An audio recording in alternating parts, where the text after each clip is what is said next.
praxe manda, a gente fala que é um prazer ter essa sessão. Não é um prazer ter essa sessão, né? Mas tem que ter, para mim, pelo menos, uma qualificação. Então, eu quero dizer que é com muito carinho, né? E consideração que nós estamos fazendo essa sessão, né? Para não deixar se perder o enorme legado que a Ana Maria deixou, né? Então, os convidados, inclusive, foram escolhidos porque eles representam o resultado do trabalho da Ana Maria, né? Ela formou muita gente, como historiadora e como arquivista. Quero dizer que ela nunca foi arquivista, né? Ela é autodidata nas artes arquivísticas, mas ela estabeleceu um diálogo muito importante entre a história e a arquivística. É um debate que não termina, não é? Mas até onde vai o papel do historiador e até onde vai o papel do arquivista. Uma coisa importantíssima que ela colocou na prática, inclusive, né, no departamento de história nosso, lá da USP, dando curso de arquivologia, né, ela encontrava um jeito de sexta-feira à noite, né, dar um curso de introdução à arquivologia para os nossos alunos, para trazer à baila essa aproximação e afastamento entre o historiador e o arquivista. É um trabalho de reflexão muito importante, né? Da mesma forma que ela dizia que o historiador pode estragar um arquivo, não é? O arquivista pode orientar de forma equivocada o historiador, que não tendo convivência com o arquivo, vai ser levado à pesquisa pelo funcionário que vai lhe dar olha, essa aqui é bom, aquele é ruim, enfim. Quando ela diz que o historiador pode estragar um arquivo, é exatamente pela natureza do documento de arquivo, segundo todas os escritos dela, né, as reflexões que ela fez, né? Não se confunde, né, o trabalho do historiador e do arquivista. E o historiador precisa entender a natureza do documento, não é, segundo a origem dele, não é, o que o produziu. Essa é a maior discussão que ela faz, né, Nancélia? A procedência do documento, não é, independente dele ser verdadeiro ou falso. É o documento de arquivo tal como ele foi produzido por pessoas ou instituições, não é?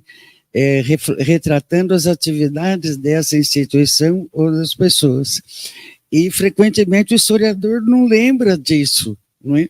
Ele vai procurar uma verdade naquele documento, porque nos nossos cursos também dificilmente, ou muito raramente, atualmente, se discute a natureza do conhecimento do documento e o tratamento que se deve dar ao documento de arquivo. O historiador vai transformar o documento de arquivo, segundo a Ana, em documento para ele, né? Segundo as perguntas, as hipóteses que ele vai levantar, os recortes.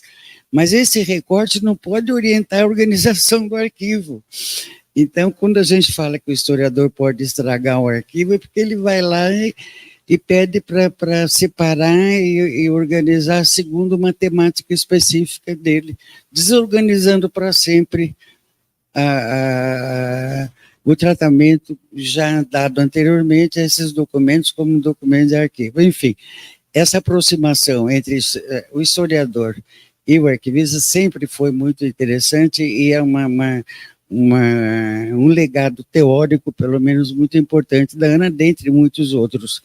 Eu só queria destacar rapidamente essa questão da Ana pelo trabalho e pelo trabalho de arquivo. ela, muito jovem, foi pioneira na organização de arquivos municipais, em Rio Claro, com destaque internacional até, né?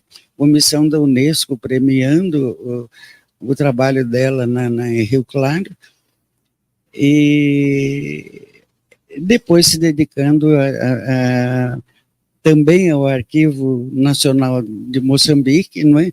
Trabalho importantíssimo na fase pós-independência, né, de Moçambique, que a gente sabe que o arquivo é uma forma de construir, ajudar a constituir, consolidar a identidade nacional do país recém-independente. E ela trabalhou décadas lá, né? De extrema relevância. Agora, ela sempre foi muito discreta, não é? Ela nunca fez propaganda de si mesma.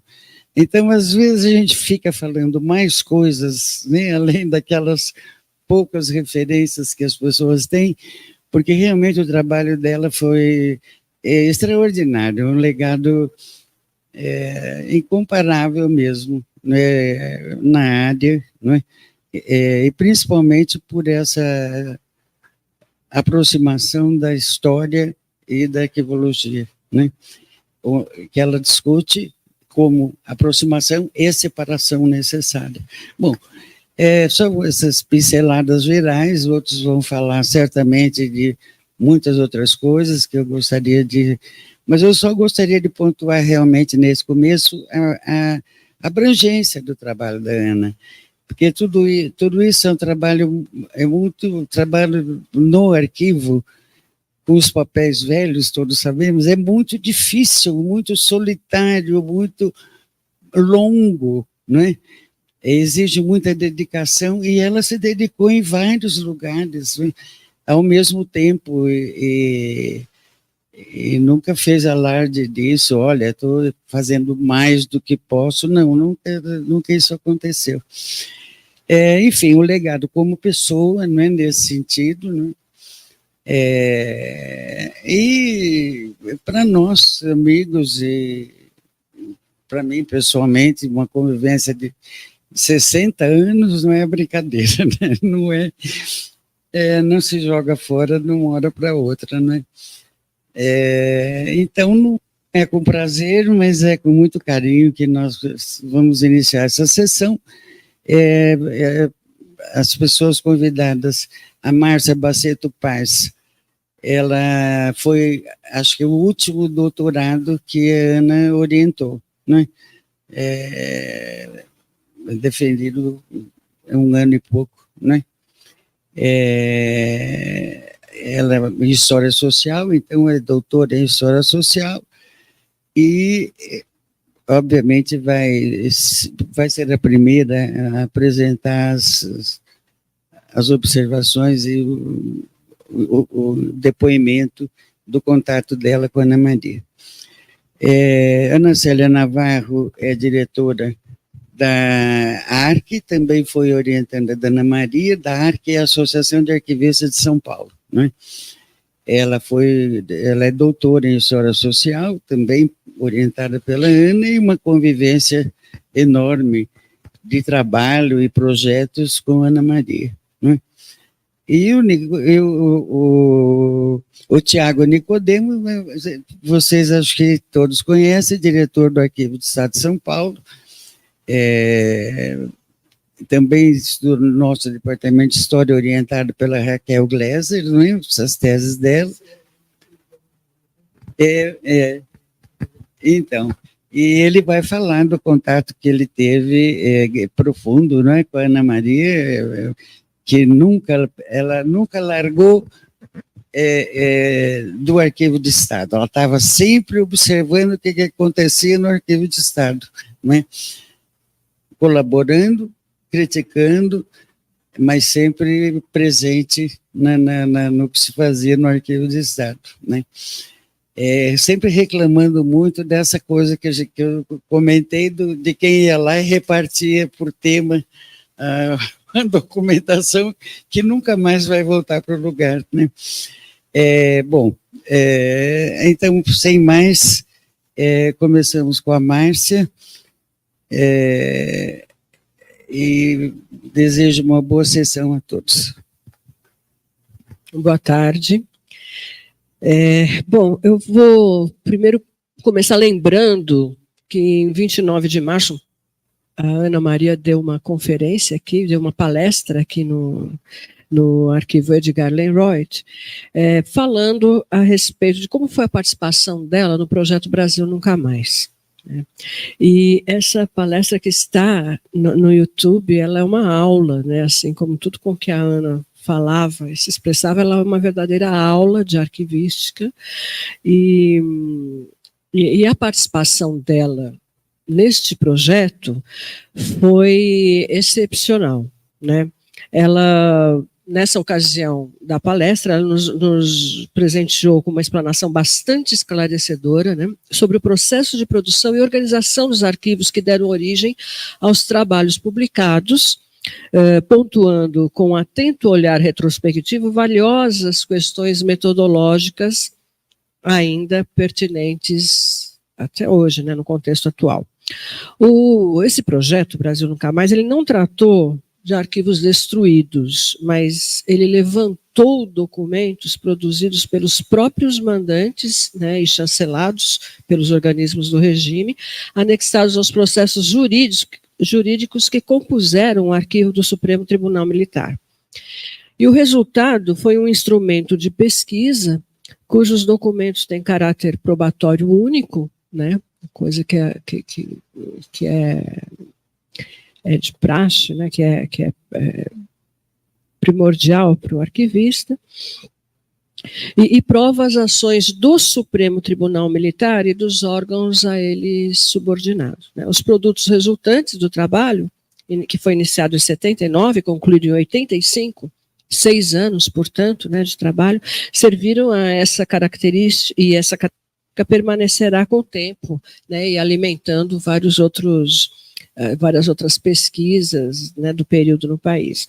A partir desse momento, a Ana trilhou um caminho que hoje é impossível, né, dissociá-la da história da arquivística, né. Seu nome e sua metodologia estão presentes, direto ou indiretamente, nos mais importantes acervos do país. E a sua proficiência teórica foi notável, e a participação no projeto Brasil Nunca Mais foi fundamental para o sucesso da empreitada. Eu acredito assim que a Ana Maria, ela sem a Ana Maria a gente teria uma outra coisa, um outro projeto, né, um outro estudo. O meu trabalho, ele está muito relacionado com a concepção que a Ana Maria tinha da própria arquivística, né, que não era uma concepção engessada. A Ana Maria, se por um lado ela preservava alguns princípios, né, da arquivística, por outro, ela tinha uma plasticidade, uma abordagem plástica muito grande, né, em todos os trabalhos, e ela não se negava a abarcar aos desafios, né? Não se negava em nenhum desafio. Eu fui orientada pela Ana de 2016 a 2022. Eu fui apresentada tardiamente, infelizmente, né, ao mundo da arquivologia, através da Ana. Eu lembro que eu falei para ela, Ana, eu estou querendo trabalhar esses arquivos, eram os arquivos da ESE, da USP, mas eu não manjo nada de arquivo. Ela falou, eu te ensino tudo. E realmente não só ensinou, como despertou uma grande paixão assim, pela questão da arquivística, né? E eu tinha cursado 2 anos na graduação de História da USP, mas me formei em letras, né, por outras circunstâncias aí, e voltei à pós-graduação depois com a Ana Maria. Ana Maria pacientemente me pegou pela mão e me ensinou como eu poderia trabalhar os arquivos que eu estava querendo, né? E dessa maneira, usufruindo de sua generosidade acadêmica, eu fui me familiarizando com sua metodologia. E a visão ousada da Ana Maria, né, e inovadora, ela suscitou, sem dúvida, uma paixãozinha aí pelo assunto, né, que para mim até então era pouco conhecido. O meu projeto, ele consistiu em resgatar, na medida do possível, a correspondência entre a Universidade de São Paulo e os órgãos de segurança no período da ditadura civil-militar. E ele foi batizado, na sua versão final, de O Arquivo da Sala ao Lado, catálogo da correspondência entre a Universidade de São Paulo e os órgãos de segurança, de 1967 a 1989. O arquivo que dá nome a esse trabalho, né, era localizado numa sala ao lado do gabinete do reitor da Universidade de São Paulo, de vários reitores, ele passou por vários reitores, e ele funcionou clandestinamente de 72 a 82. Teve 10 anos de funcionamento formal, entre aspas, porque ele era clandestino, mas a paixão pela formalidade, né, das instituições brasileiras fez com que ele também tivesse uma formalidade e tivesse um certo acúmulo de documentos. Né? Os documentos armazenados, eles foram gerados por essa assessoria especial de segurança e informação. Esse organismo foi criado, não sei se vocês conhecem a história das AESs no Brasil. Ele foi criado por Miguel Reale, em 1972, e a função era exercer um controle político e ideológico dentro da comunidade uspiana, né?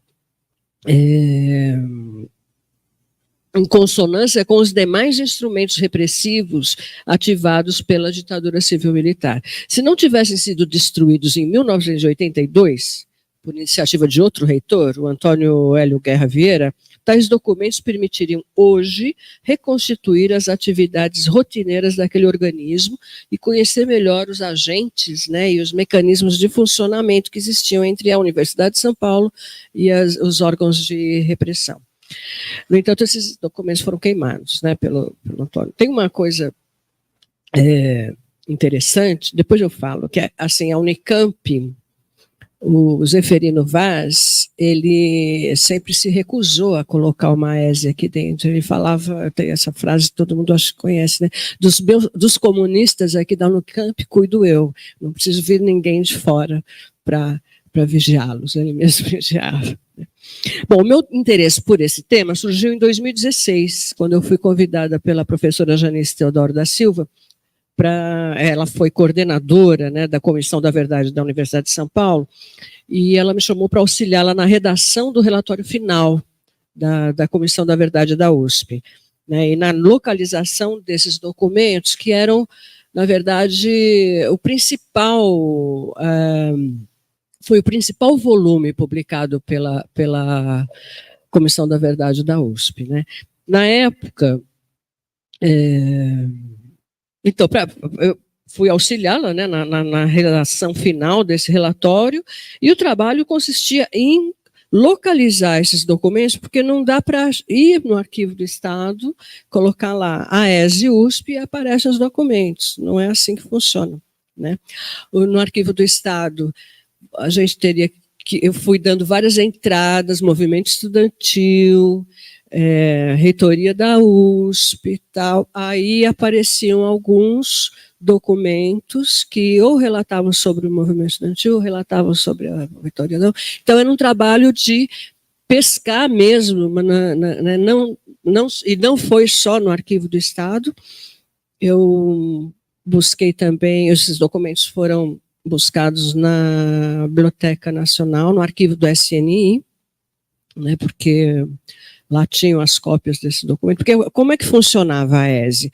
A AESE emitia um documento de dentro da USP e era obrigatório ter cópias desse mesmo documento para várias instâncias da comunidade, vamos dizer assim, da Rede de Segurança Nacional, até o SNI. Então, de um documento, várias cópias eram transmitidas. Então, por exemplo, a Assembleia da ADUSP, né, dos professores da USP, eles faziam o relatório da Assembleia, colocavam o nome das pessoas que estavam participando, quem participou da mesa, né, e essa cópia era distribuída por esses vários órgãos de repressão. No caso do DOPS, né, que hoje está no Arquivo do Estado de São Paulo, tinha era dividido em ordem política e ordem social, muitas vezes as duas ordens recebiam o mesmo documento. Bem, eu tinha a perspectiva de reconstituir, né, ainda que parcialmente, o arquivo da AESE, e a Ana assim, me deu toda a guarida, né, para ir atrás desses documentos. Através da Comissão da Verdade da USP, nós partimos de uns 170 documentos, né, cerca de 170 documentos que fazem parte, né, da Comissão da Verdade da USP. Esse foi meu ponto de partida e cheguei a quase 1000. Né? Então, minha tese final teve aí cerca de 2.000 páginas no catálogo final. Né? Bem, esses dispositivos AES, eles tinham como alvo, era obrigatório nas federais, nas universidades federais. As universidades estaduais, como o USP, a Unicamp, não era obrigatório ter, mas o Miguel Reale, ele fez questão de ter, né, uma ESE lá dentro da USP. Então, a primeira coisa que a Ana falou, me falava era assim, olha, esqueça a parte política do negócio, né? Ela tinha uma obsessão em colocar isso, porque quem vai fazer essa interpretação, e eu, na época da Comissão da Verdade da USP, não tinha isso claro. E é muito difícil para um historiador, eu acho, fazer, né, esse caminho contrário. Você sempre tem a coisa de interpretar. Mas quando cai a ficha, né, que é o nosso o objeto ali, né, a organização desse catálogo, ele não tem que passar por um crivo político, por uma interpretação, né, porque o que esses documentos, eles são prova do que isso ela batia, né, são prova das ações da entidade, das instituições que deram origem, né. A maneira com que a gente vai depois, o olhar com que vai ser dado, né, para esses documentos são outras coisas. Bem, e o que foi importante nesse trabalho? A Universidade de São Paulo, ela não foi a partir de 70, ela não foi vigiada, ela não mantinha essa correspondência desde 70, quando foi fundada a ESE pelo Miguel Reale. Já vinha de antes. Na verdade, desde a sua fundação, a Universidade de São Paulo ela foi alvo de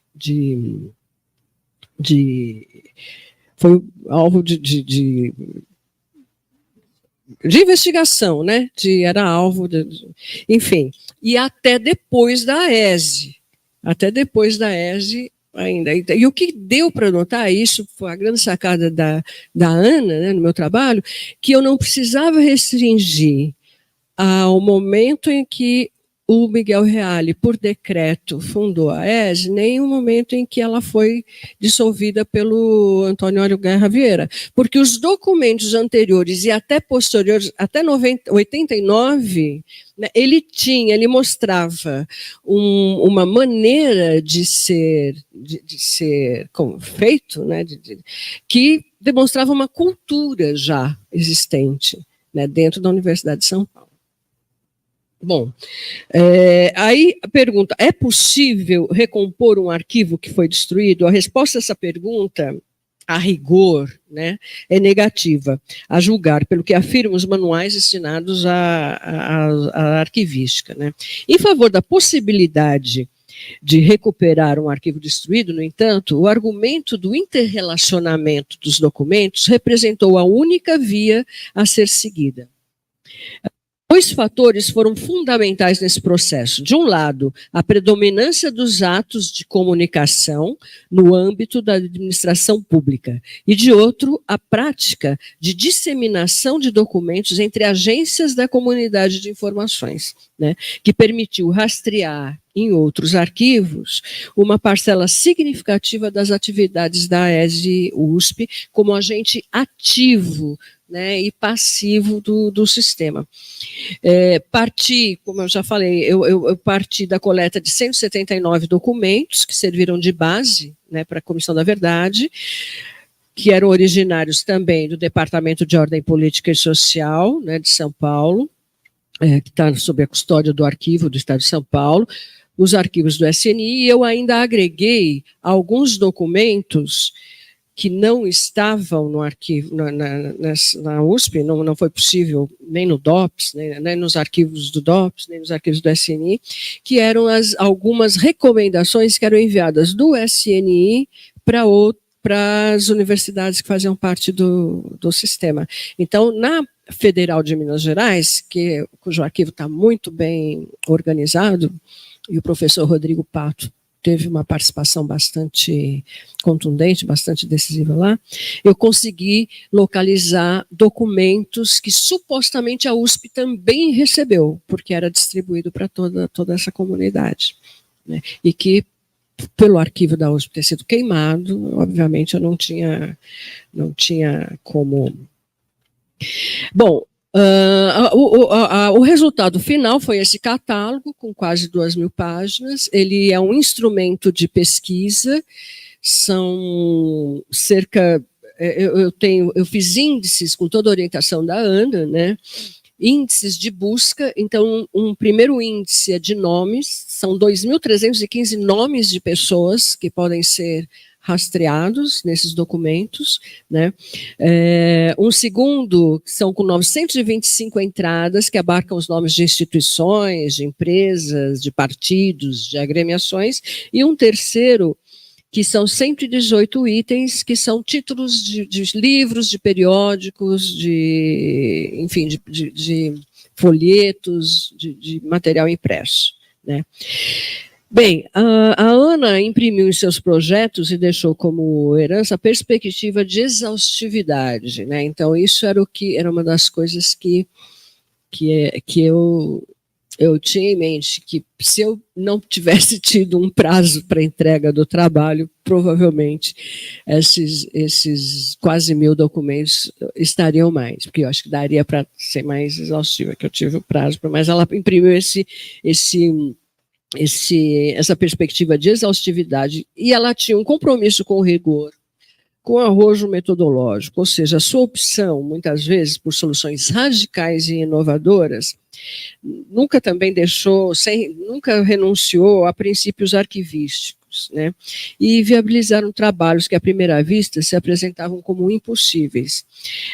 No meu caso, foi essa reconstrução, né, desse arquivo que foi destruído por um dos reitores. Agora, a gente pode citar alguns outros exemplos, né? A Ana, ela, com a sua inovação, né, ela sempre tinha um arrojo, uma inovação em todos os projetos em que ela nunca deixou de atender, né, nenhum projeto. Um deles foi o arquivo Adoniran Barbosa, que é pela originalidade, né, merece ser lembrado. Tem o poeta baiano Hertos Albino de Souza, cujo recorte é interessantíssimo, que é sobre os poemas, sobre os recortes de jornais que esse poeta, né, colecionava. Um terceiro que é digno de citar é o arquivo da Cláudia Wander, que foi uma das primeiras trans de destaque no Brasil. Inclusive, o trabalho resultou num trabalho também de tese, cujo orientando foi homenageado em Berlim, devido à originalidade da abordagem arquivística, né? Mas tem um outro aspecto que eu gostaria também de ressaltar, que daí diz muito da minha relação pessoal com a Ana, que vai de uma relação, né, também desde da Sílvia, né, de amizade com a Sílvia, que é o papel da Ana em alguns momentos dramáticos, né, pessoais e na vida do país. A Ana, tem pessoas que durante a ditadura civil-militar foram fundamentais, sem ser militante, sem dar, né, sem se mostrar, e a Ana foi uma delas. A Ana fazia parte de uma rede de pessoas que se arriscaram, né, arriscou a vida, arriscou, enfim, para ajudar pessoas perseguidas, né? Enfim, eu vou citar, o meu caso é um deles, eu fui presa em 77, e foi o mesmo ano em que Ana defendeu a tese de doutorado dela. Mesmo assim, em momentos muito delicados da minha vida, eu fiquei presa 4 meses, depois esperando julgamento, né? Precisei de muita assessoria, né, além da família, que me deu uma boa assessoria, e Ana sempre esteve presente, né, mesmo sendo um ano difícil para ela de entrega da sua tese. E no pior período anterior a isso, Ana também participou, né, e eu vou lembrar aqui algumas coisas que o advogado Luiz Eduardo Greenhalgh lembrou com muita propriedade na carta de elogio que ele fez a Ana Maria, publicado pela revista da ARC. Né? Ela fez parte de um grupo de trabalho ligado ao Sede Sapientes, onde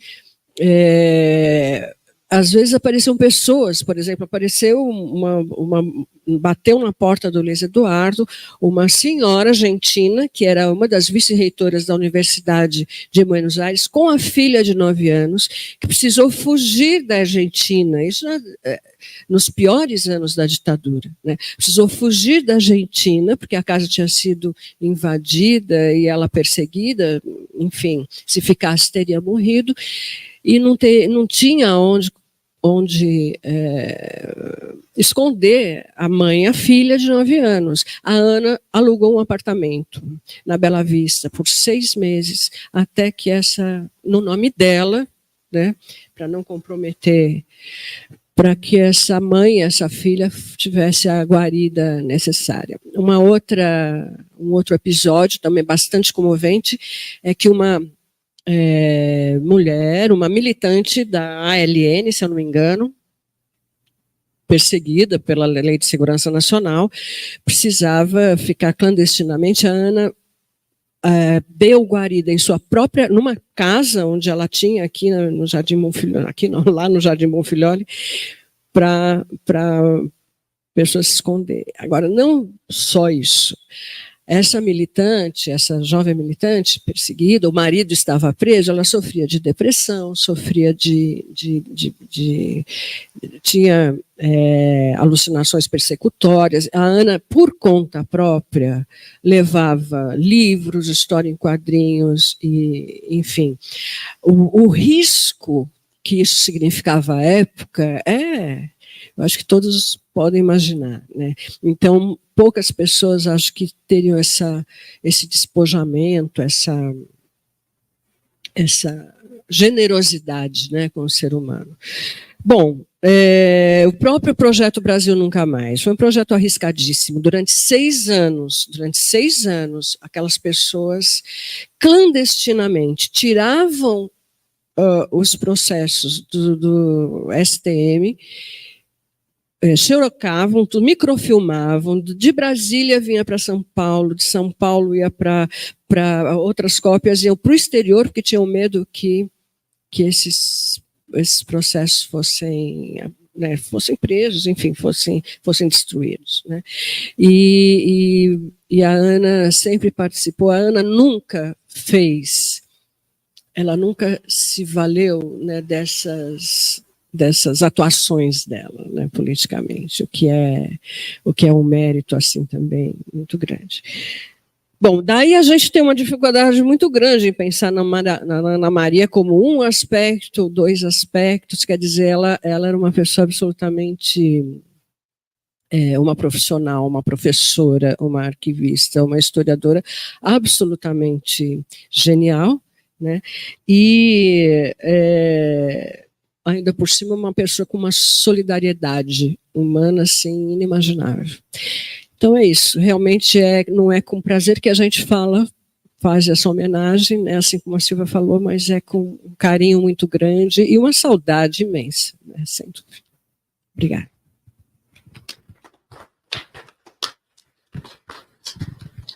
Bom, Ana Célia, se ela conseguir. Bom dia a todos. Bom dia a todos. Bom, como a Silvia falou, de Andrade, eu sou aluna, né? Fui aluna de graduação, mestrado e doutorado na USP, e meu mestrado e doutorado foi sob a supervisão da professora Ana Maria de Almeida Camargo. No meu mestrado, eu resolvi fazer a organização, mesmo que uma organização virtual, de um arquivo que estava parte no Centro de Documentação da PUC de São Paulo, onde eu trabalhei por cerca de 30 anos. Esse arquivo é do Comitê de Defesa dos Direitos Humanos para os Países do Cone Sul, mais conhecido como Fundo Clamor.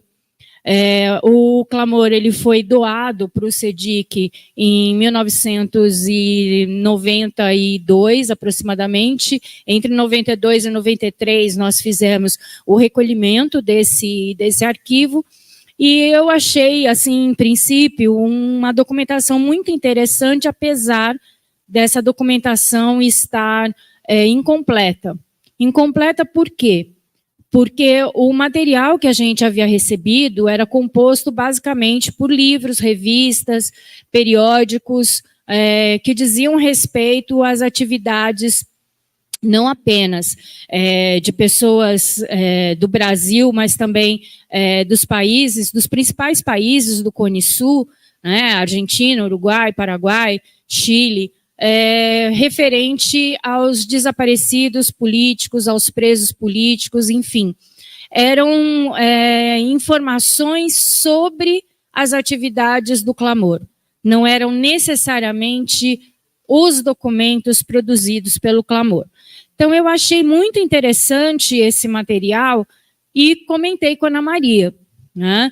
Ana Maria, ela naquele momento, ela estava finalizando a orientação do mestrado da minha colega, né, da Viviane Tessitori, e a gente já havia se conhecido há alguns anos, quando eu participei da organização do Congresso, do 10º Congresso Brasileiro de Arquivologia, que foi realizado em São Paulo, né? Então, conversando com a Ana Maria a respeito desse material, ela falou assim, olha, tenta procurar, né, informações, conversar com antigos membros do Clamor, já que existiam vários diretórios, várias notícias falando sobre os integrantes desse comitê, verifica se, de repente, eles sabem de alguma coisa, né? Então, eu entrei em contato com algumas pessoas e com um colega meu de faculdade, da graduação, que ocupava o cargo de diretor do arquivo da Cúria Metropolitana de São Paulo. E aí o Jair virou para mim e falou assim, mas Ana, o Clamor está aqui, né? Então, eu fui atrás e realmente a documentação arquivística do Fundo Clamor estava no arquivo da Cúria. Então, conversando de novo com a Ana Maria, eu resolvi fazer o meu mestrado um inventário de um fundo disperso. Né? Disperso por quê? Porque a documentação arquivística estava no arquivo da Cúria e a documentação que eu chamei de complementar, né, uma documentação auxiliar ao trabalho desenvolvido pelos membros do Clamor, estavam no centro de documentação. Naturalmente, outros documentos estavam espalhados pelos próprios antigos membros do Clamor, entre os quais a jornalista inglesa Jean Rocha, o próprio Luiz Eduardo Greenhalgh, o padre Roberto Grameson, enfim, várias pessoas que participaram ativamente, porém de uma maneira bem discreta, né? Durante a existência, né, do Fundo Clamor, né, do Clamor, que foi de 1977, final de 77, começo de 78, até 1991. Bom, durante esse meu trabalho, né, de mestrado com a Ana Maria, a gente foi se aproximando cada vez mais. E aí eu fui participando cada vez mais ativamente da Associação dos Arquivistas Brasileiros, do Núcleo Regional de São Paulo, né, que existiu até 1998, quando no congresso realizado em João Pessoa, na Paraíba, a então presidente, ela simplesmente, né, digamos assim, um singelo ataque de fúria, ela dissolveu todos os núcleos existentes no país. Isso foi em julho de 98. Né? Em outubro do mesmo ano, Ana Maria, então, convocou todos os associados para uma reunião no auditório do Arquivo Público do Estado de São Paulo, e a partir dessa reunião ela apresentou, então, o estatuto, né, o direcionamento, as coordenadas do que seria uma nova associação, né, para São Paulo, que seria a Associação de Arquivistas de São Paulo. Eu e ela, a gente sempre martelava nessa tecla, né? Não é a Associação dos Arquivistas do Estado de São Paulo, mas é a Associação de Arquivistas de São Paulo, no sentido mais aberto da coisa, né? No sentido de que não era apenas para aqueles graduados em arquivologia, como acontece em várias outras associações que nós temos no país. Hoje somos em 12, beirando 13 associações. Beirando porque ainda falta toda a parte legal, né, para essa associação existir efetivamente. Então, na ARC, a gente sempre foi aberto a todos aqueles profissionais, graduados ou não, em arquivologia ou em qualquer outra atividade, né, qualquer outra área do saber, mas que trabalhassem com a documentação, seja por meio de análise, seja porque era paleógrafo, seja porque era conservador, no caso da Alessandra, que presente também, historiadora, seja trabalhando no atendimento, seja um químico, um biólogo trabalhando com a conservação, né, seja alguém que não tem ainda curso superior, mas que trabalha há 20, 30, 40 anos numa instituição de documentação, numa instituição de custódia, e que efetivamente trabalha com o documento, sabe identificar o documento, precisa daquele documento para sobreviver, né, porque é a realização do seu trabalho. Então, independentemente de qual seja a formação do profissional, a ARC-SP sempre esteve aberta à filiação. E também de São Paulo, no sentido de mostrar que era realmente o estado de São Paulo, a cidade de São Paulo, né? Mas como São Paulo é um mini-Brasil, né, a nossa ARC sempre esteve aberta à filiação de pessoas de outros estados brasileiros também. Né? Só não temos filiados internacionais, né, pessoas de outros países, filiação estrangeira, pela dificuldade, né, do recebimento das anuidades em moeda estrangeira. Né? Fora isso, todos são sempre muito bem-vindos à ARC. Né? Quando a ARC foi criada, então, a Ana Maria se tornou naturalmente, né, por aclamação geral do auditório do Arquivo do Estado, a nossa primeira presidente. Tá? E ela se tornou presidente e vice-presidente, alternando com a professora Heloísa Liberali Belotto, também falecida em 2023, né, no dia 1º de março, e as duas alternaram entre presidente e vice-presidente durante, desde 1998, a nossa criação, até 2010. Né?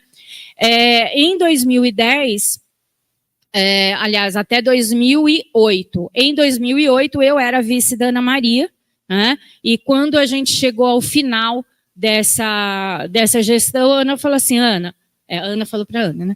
Ana, você tem que se candidatar à presidência, porque eu tenho um monte de atividades para fazer, como a Silvia falou, né? A Ana fazia 10, 15, 20 projetos simultaneamente em cidades, estados e países diferentes, ninguém sabia disso. Né? Então, ela dava conta, a gente até perguntava para ela, Ana, quando você dorme? Ela falou assim, eu dou uma cochilada depois do almoço, né, final da tarde, de madrugada, depois que eu trabalho de fazer as minhas coisas, lá pelas 4 horas da manhã, durmo até mais 6, depois levanto. Então, era uma coisa impressionante. eu não posso falar muito que eu estou indo por esse mesmo caminho, né? Não fazendo 20 coisas ao mesmo tempo, mas também essa questão de dormir pouco, né, e trabalhar muito. Mas, enfim, faz parte da vida, né? A gente tem que sobreviver, tem que fazer as coisas. Então, o que acontece? A Ana Maria falou, olha, você vai assumir, eu vou continuar na ARC como sempre, mas eu não vou mais cuidar das questões, né, administrativas, financeiras, nada disso, né? Então, eu falei assim, tá bom, né? Então, eu me candidatei. E mesmo porque ela fala assim, se você não se candidatar, né, é muito provável que a ARC desapareça, porque a gente precisa manter o funcionamento da associação. Heloísa também, já mais idosa, né, também durante um período muito grande, ficou viajando, né, na ponte aérea São Paulo-Lisboa, então era uma coisa assim, já muito cansativa para ela. Né? Então eu falei, tá bom, vou me candidatar. Aí me candidatei, né, fui eleita e desde então eu sou presidente da Associação de Arquivistas de São Paulo. Né? Então, basicamente a gente pode dizer que a ARC teve até hoje 3 presidentes, Ana Maria, Heloísa e eu. Né? Já faz algum tempo também que eu estou tentando deixar a presidência, mas ninguém quer assumir. Né? Então, para não deixar esse sonho morrer, eu estou continuando, né, mas em busca de pessoas que queiram realmente assumir, porque não é fácil você administrar uma associação que você não recebe para isso, é um trabalho totalmente voluntário, mas que te cobram muito. Né? Então, a gente vê as pessoas se filiando quando tem um grande evento, né, para pagar menos na inscrição e ter alguns benefícios, e depois elas esquecem, no ano seguinte esquecem que tem que pagar anuidade, né? Então a gente fica atrás, correndo, né, pedindo para as pessoas, paguem a anuidade, né? Olha, é para a sobrevivência da ARC, enfim, é muito complicado isso. Né? E isso não é só a ARC, não. Todas as associações no Brasil, elas passam por essa mesma questão.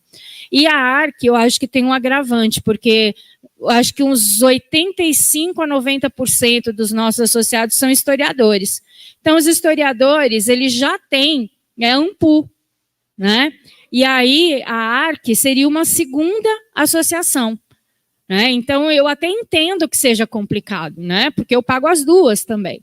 Mas as outras associações, a maioria é formada só por arquivista. E ele só tem a associação do seu estado. Então, não seria tão difícil assim pagar a anuidade para manter, né, essa associação. E a Ana, quando ela criou o estatuto da ARC, ela pensou numa associação que reunisse, né, de ponta a ponta da documentação. Então, uma associação que levasse adiante, né, os princípios arquivísticos, a prática arquivística, que também realizasse ações de apoio às entidades públicas e privadas, né, na Constituição, na organização, na conservação, no desenvolvimento dos seus arquivos. Né? Então, a Ana pensou em tudo, em cada uma dessas questões tem um item, tem uma cláusula no nosso estatuto, de apoio aos arquivos municipais, estaduais e federal, no caso nosso não chama federal, mas chama nacional, né? Apoio, né, aos profissionais, né, na luta pelos seus direitos, apoio também à pesquisa, ao desenvolvimento da pesquisa arquivística, né? Porque o que acontece? A gente fala em pesquisa, análise histórica, análise metodológica, né? Mas pensa que a arquivologia é só uma questão técnica, e não é, né? Para a arquivologia ser uma questão técnica, ela também demanda pesquisa. Né? Você demanda pesquisa para quê? Para análise do documento, análise do suporte documental. Né? Então, para eu dizer que o tratamento da conservação de um acervo é assim ou é assado, você precisa estudar aquele suporte. Né? Aquele suporte é papel, mas todo papel é igual? Não é igual. Né? Todo o filme é igual? Não é igual.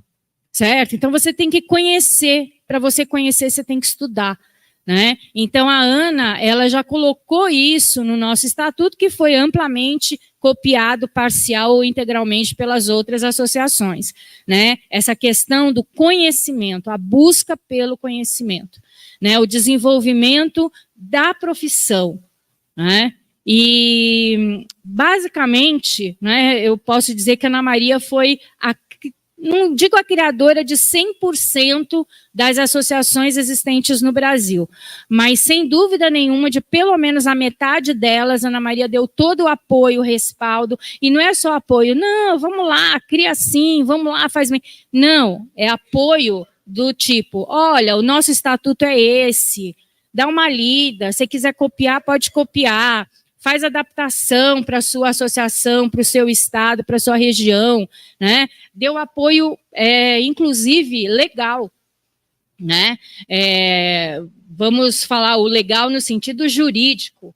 Olha, você tem que fazer isso, você tem que montar, você tem que fazer uma assembleia, você tem que aprovar, depois você vai no cartório, aí você registra. Então, assim, o passo a passo dessa atuação, né? Então, a Ana Maria tem uma atuação para o associativismo que não começou com a Associação de Arquivistas de São Paulo, nem com a Associação dos Arquivistas Brasileiros, Núcleo Regional de São Paulo, que ela também ajudou a criar, né, no âmbito ali do Departamento de História da USP, né, com vários profissionais, historiadores, bibliotecários, museólogos, arquivistas, que se reuniram, né, nos idos de 1977 para a criação da ABSP. Tá? Mas a Ana, ela tem uma atuação no associativismo logo depois de formada em História pela USP, né? Em 1967 ela já começou, ela já se filiou à AMPU, né? E desde então, desde sempre, né, Silvia? A Ana sempre atuou na AMPU São Paulo, né? Ajudando na organização dos encontros, fazendo os projetos, né? Ajudando a fazer projetos para financiamento, sendo tesoureira, secretária, enfim. A Ana tem uma atuação muito grande nessa área do associativismo. Na área da arquivologia, a Márcia já falou assim, boa parte do que a Ana fez, né? A Ana, ela conseguia, por meio da história, né, fazer com que você chegasse ao arquivo, ao documento, e, portanto, a formação, a constituição, ao tratamento, à organização dos documentos referentes àquele tema na história, né, e, principalmente, fazendo com que isso se transformasse em memória. Né? Então, por isso que eu dei o título, né, da minha palestra aqui, né, do meu depoimento, na verdade, de Arquivo, História e Memória. Né? Eu mandei fazer 2 canecas, né? Uma caneca, assim, as 2 canecas são bem parecidas, né? E aí elas tinham a ampulheta, que é, né, a ampulheta e a flor de lis, símbolos da história, né? Um documento, né, e uma pena, símbolos da arquivologia. E aí eu fiz uma Arquivo, História e Memória e uma História, Arquivo e Memória. Aí eu falei para Ana Maria, Ana, qual que você acha que mais nos representa? Né? Aí ela falou, Arquivo, História e Memória. Né? Por quê? Tudo começa com arquivo. Tudo começa com a documentação. Né? Porque os documentos, eles nada mais são do que a concretização do ato, a concretização do fato. Né? Eles são, na verdade, o registro, né, de tudo aquilo que foi feito, tudo aquilo que foi realizado. E qual é o trabalho do historiador? Né? O trabalho do historiador é investigar esses documentos, né, investigar esses fatos, e por meio desse trabalho, né, a gente chegar à questão da autenticidade dos documentos e a questão da veracidade dos documentos. E aí a gente tem as 2 profissões da Ana Maria, né? A historiadora de profissão, de formação, e a arquivista de dedicação, né, de coração, atuando de uma maneira, né, conjunta, porque o historiador ele quer saber quais são os fatos que são verdadeiros, né? Ele vai atrás da verdade, né? Essa verdade histórica, seja dos vencedores, dos vencidos, enfim, mas ele vai atrás da verdade, e ele vai atrás da verdade primeiro pelo documento escrito, depois por outras formas também, como nós temos história oral, por exemplo. Tá? Mas o arquivista, ele não vai atrás da verdade, né? Ele vai atrás da autenticidade do documento, né? E é essa questão que a Ana sempre pontuou, né? Para a gente saber, enquanto arquivista, se o documento é autêntico ou não, a gente tem que primeiro determinar, identificar, na verdade, qual é o contexto de sua produção, né? E por meio desse contexto de produção, a gente vai conseguir, então, chegar até a quem efetivamente era a pessoa indicada, correta, verdadeira, que fez, que elaborou, que produziu aquele documento de arquivo, né? Agora, se a informação é verdadeira ou falsa, para o arquivista isso não interessa, mas interessa para o historiador. Então, o historiador também tem que conhecer, né, esse contexto de produção. E era isso que a Ana sempre falava. O historiador, muitas vezes, ele não se atenta a esse detalhe, né, ao contexto de produção dos documentos, né? E aí ele vai atrás do documento, o documento foi feito de uma maneira até verdadeira, né, até correta, mas depois ele sofreu alguma forma de falsificação que não foi registrado, que ninguém se atentou a isso, e aí o documento final, aquele documento que o historiador chegou, é um documento não autêntico, né?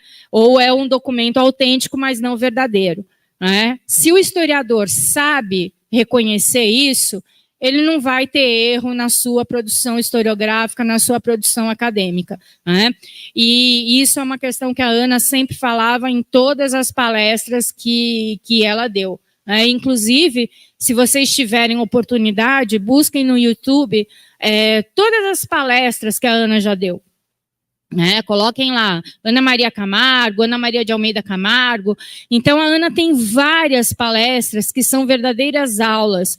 Todas as oficinas que foram realizadas para a Fundação Fernando Henrique Cardoso, todas as palestras que ela deu, no próprio canal da Associação de Arquivistas no YouTube, né? Vários eventos que nós realizamos e que tem lá as palestras da Ana. Às vezes, a Ana não era nem palestrante, né? A Ana era só a presidente da mesa, mas assim, o encerramento que ela dava à mesa era uma palestra, né? Então ela conseguia reunir o que todos os palestrantes haviam falado, reunia e sintetizava aquilo da melhor maneira possível, tá? Então assim, busquem, porque realmente é uma aula, né, gratuita que vocês vão ter com a Ana Maria, né? E como está registrada no YouTube, e a gente espera que o YouTube viva para sempre, né? Vai estar para sempre ali para todo mundo poder assistir, então, essas verdadeiras aulas de arquivologia de uma maneira muito gostosa de assistir, né? Porque a Ana tinha uma fala assim muito apesar dela falar baixo, dela falar pausadamente, mas assim, ela entretia as pessoas, né? Você não conseguia desviar o olhar, né, para você conseguir, né, entender e prestar atenção em tudo que ela falava, né? Todo mundo ficava, na verdade, psicografando, né? Que assim, não tirava os olhos da Ana Maria falando e escrevendo, tentando fazer as anotações no caderno. Quando ia ver o caderno, aqueles rabiscos assim, né? Parecia realmente psicografia, porque você não conseguia olhar para o papel, você só olhava para a Ana, ouvindo o que ela tinha a dizer, né? Então, essa relação entre arquivo e história era muito grande, né? E dentro dessa contribuição da Ana Maria, a gente tem, claro, que para a arquivologia, não só a questão teórica, né, princípios que não foram ela que criaram, mas ela explicava e conseguia contextualizar esses princípios como ninguém. Né? Nós temos questões assim muito fortes da Ana Maria enquanto professora de arquivologia. Políticas de arquivo, né? Arquivos pessoais. Ela também falava muito da questão da função, né, do arquivista na sociedade, né? A questão do contexto, né, de produção dos documentos, a questão da veracidade contra a autenticidade, né? E também na área de direitos humanos, a Ana Maria atuou muito, então a Márcia já falou, não vou entrar nessa questão. E a questão da memória, né? A Ana sempre falava assim, a memória não é uma coisa que a gente pega, né? Não é um objeto, né? A memória, ela se constrói por meio, né, dos documentos, por meio dos depoimentos, né? Mas ela não é assim uma coisa palpável, né? Ela vai se construindo. Então, por conta disso, né, ela também tentou, junto com a Silvana, né, e eu acredito que ela tenha conseguido, né, fixar uma questão interessante, que seria o conceito de centro de memória. Né? Então, assim, muitas pessoas ainda hoje criam, né, às vezes centro de documentação com nome de arquivo, arquivo com nome de centro de documentação, ou com nome de centro de memória. Então, ela falava sempre assim, não se atentem ao nome. Né? Porque a gente tem aqui na Unicamp o arquivo Edgar Lowenroth, que não é um arquivo, é um centro de documentação. Né? Nós temos também o Centro de Documentação e Memória da Gol, né, da empresa aérea, que não é centro de documentação e memória coisa nenhuma, é arquivo. Então, assim, não se atentem ao nome dado. O nome é uma fantasia. Né? Se atentem ao quê? Ao trabalho desenvolvido, ao tipo de documentação, ao trabalho que é realizado com essa documentação, qual é a função dessa documentação na instituição. Né? E os centros de memória, o que eles são? Eles são a vitrine do arquivo de uma instituição. Então, quando a gente tem, principalmente as empresas, elas sempre colocam lá, elas não têm o arquivo da Fundação Bung, é o Centro de Memória Bung, que é um nome bonito, né? É um nome chamativo, mas que, na verdade, qual é o conteúdo desse centro de memória? Né? É a vitrine do que é o arquivo, efetivamente, daquela instituição, mas ele é além disso. Né? Ele não é só o arquivo, mas é um trabalho de extroversão dessa documentação. Né? Então, com várias atividades no sentido de criação de núcleos de memória para fazer história oral e outras coisas mais. Tá? Então, assim, basicamente, quando a gente fala arquivo, né, história e memória, e atrela o nome da Ana Maria, a gente está querendo dizer tudo isso. Né? Quer dizer, a importância do documento, a transformação desse documento em memória, em história, né? E é um trabalho assim, que a gente vai realmente levar para sempre. Né? A minha relação com a Ana Maria não era apenas profissional, era uma relação muito além disso.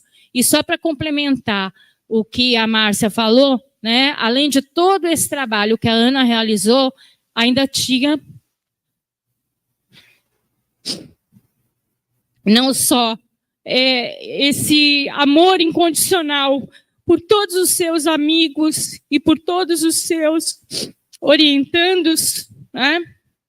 A Ana tinha uma biblioteca imensa, que era aberta ao público. Às vezes ela não conhecia a pessoa, mas a pessoa ficava sabendo da Ana, ficava sabendo da biblioteca dela, conversava com ela, às vezes por e-mail, por um WhatsApp, por telefone. A Ana falava, vem aqui em casa, vamos conversar, eu tenho uns livros que talvez te interessem. Ela abria a biblioteca dela, abria a casa dela para as pessoas. Né? E a cereja do bolo era o amor pelos cachorros, né? Pelos animais em geral, mais especificamente pelos cachorros. Desculpa a minha emoção, mas 30 anos de convivência praticamente, eu não digo diária, como a Silvia, mas semanal, não consegue apagar assim. Dia 24 faz um ano que a Ana faleceu. E pra gente é como se ela ainda estivesse aqui. Obrigada.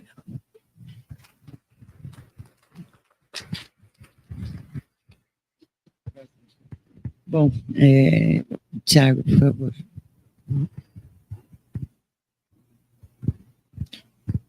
Ficou difícil agora para mim, né? Bom dia a todos e todas. Não é um prazer estar aqui, como a Silvia disse. Eu vou tentar uma pequena homenagem à Ana Maria, fazendo uma coisa que ela me ensinou. E daí vocês me corrijam se eu errar. Ela me ensinou a fazer um arranjo. Quando você mexe com documentos, agora vocês estão vendo melhor, né? Quando você mexe com documentos e com histórias de vida. E tem uma coisa importante da obra dela e da reflexão dela, uma das mais importantes, é a fronteira entre o público e o privado. Normalmente, a gente produz documentos, todos nós produzimos o tempo todo, mas esses documentos eles vão ser dignos de serem guardados e vão se constituir histórias em potencial para o futuro, na medida em que eles ganham algum tipo de relevância pública. E essa fronteira, ela foi uma mestra, de verdade. E estudou muito os arquivos pessoais sobre esse ponto de vista. E acho que é o mínimo que a gente pode fazer. É olhar para o trabalho dela como um acervo pessoal que ganhou uma enorme relevância pública. Então, eu vou dividir essa minha apresentação em 6 partes. E cada uma delas conta um pouquinho da história da Ana Maria. E é assim que ela fazia o arranjo arquivístico dos acervos pessoais que ela trabalhava. Começa assim, quando ela falava sobre essa fronteira e sobre esse alargamento entre o público e o privado que estava posto nas coleções pessoais. Estou citando um texto que ela citou num artigo de 2009 publicado na revista do Arquivo Público Mineiro, sobre essa metodologia. Não apenas o relato que abarca retrospectivamente a totalidade de uma vida, ele descobre um nexo. Então é assim que você faz um arranjo de um acervo. Você precisa olhar e conhecer o nexo dessa vida. E isso depende de um grau de familiaridade e dedicação muito grande com aquela pessoa que você está tentando arquivar. Então, voltando, não apenas o relato que abarca retrospectivamente a totalidade de uma vida, ele descobre um nexo do ponto de vista de seu desenvolvimento interno, mas também do testemunho descontínuo. Um relato de infância, alguns anos de um diário de adolescente, uma série de cartas à família que ganha sentido em relação a determinado contexto factual, determinada situação que repercute a proximidade com os eixos da mesma natureza. Lógico, tem um sentido macro, mas também a vida é feita de desencontros, então é necessário interpretar esses desencontros e colocar sobre o mesmo eixo. Os 6 eixos são os seguintes. O primeiro é o despertar da Ana Maria para os arquivos. Ela não nasceu arquivista, na verdade, ela não sei se ela foi arquivista, não no sentido, pelo menos, formativo da palavra, né? Ela era historiadora, apesar de ter sido essa mestra, como a Ana Célia ressaltou, dos arquivos. E então, esse momento em que ela despertou para os arquivos, que foi a década de 70. Depois, a década de 80, quando ela começa a trabalhar no Arquivo Municipal de Rio Claro. Então, ela tem uma experiência de gestão documental e ela ajuda muito a criar 2 sistemas arquivísticos, e isso a projeta no cenário nacional da arquivologia. E daí, o 3 é esse peso do arquivo pessoal, que é o que ela desenvolveu majoritariamente na década de 90. Isso aqui eu que fiz. Então, se vocês, com certeza, vão ter coisas para corrigir ou acrescentar. Mas esse é o meu presente, é o que eu tenho para oferecer, é uma pequena homenagem. Daí o 4º eixo é essa expansão e multiplicidade que a Ana Célia resumiu nessa discussão sobre centros de memória, e a gente sabe que foi mais ampla, porque ela trabalhou em muitos lugares e colaborou com a criação de muitos arquivos, ou organização, pelo menos, de muitos arquivos, e daí desse momento tem essa conexão africana, tem um momento em que ela organizou, que foi duradouro, o acervo do Instituto Fernando Henrique Cardoso. Depois, 2 questões para finalizar transversais. Uma questão que é formadora e educacional. Qual que era a concepção da Ana Maria de educação e de pedagogia? Como é que a história e a arquivologia ficavam entre uma coisa e a outra? E finalmente, para terminar, questões epistêmicas. Como é que a Ana Maria pensava a ciência, a história, a arquivologia, e como é que ela pensava o mundo digital. Então eu vou passar rápido por todas, para não ficar enfadonho para ninguém. Primeira coisa, Ana Maria enxergava uma questão para a gente, com o tempo, arquivologia e história foram se separando. E existe um lugar originário em que as duas se conversavam. Claro, durante o século XIX, as duas nasceram quase que juntas, os historiadores dirigindo acervos, coletando documentos, organizando as instituições. Então, a arquivologia, ela nasce quase como uma ciência auxiliar a esse trabalho. No século XX, você vai ter um grau de especialização desenvolvido. Qual que é o ponto fulcral desse momento em que as duas se separaram? Foi o pós-Segunda Guerra Mundial. Por quê? Por causa das constituições modernas, especialmente dos Estados democráticos de direito, que foram escritas e promulgadas, depois da Segunda Guerra. Qual que é o problema? O problema é o apagamento serial dos documentos, que tinha acontecido durante o nazismo e o fascismo. Isso fez com que as constituições dos Estados modernos reforçassem um princípio. O princípio é o princípio da responsabilidade. Então, quem faz precisa pagar pelo que fez, precisa responder pelo que fez, é um agente público. E o segundo princípio é que para que você possa responder pelo que você fez, você também é responsável por cuidar e gerir esses documentos. Isso está nas constituições. E depois está nos Estados democráticos e leis complementares, como é o caso da nossa lei de 1991. O trabalho da Ana Maria, nesse sentido, foi um trabalho de militância, para que o Estado brasileiro, antes de existir uma lei, que foi de 91 e da Constituição de 88, bem antes disso, da década de 70, quando isso era, como a Márcia ressaltou, quando isso era um trabalho de risco, que era um trabalho na contramão dos desígnios do regime militar, ela lutou para estruturar este princípio. Quem fez precisa pagar pelo que fez, o princípio da responsabilidade.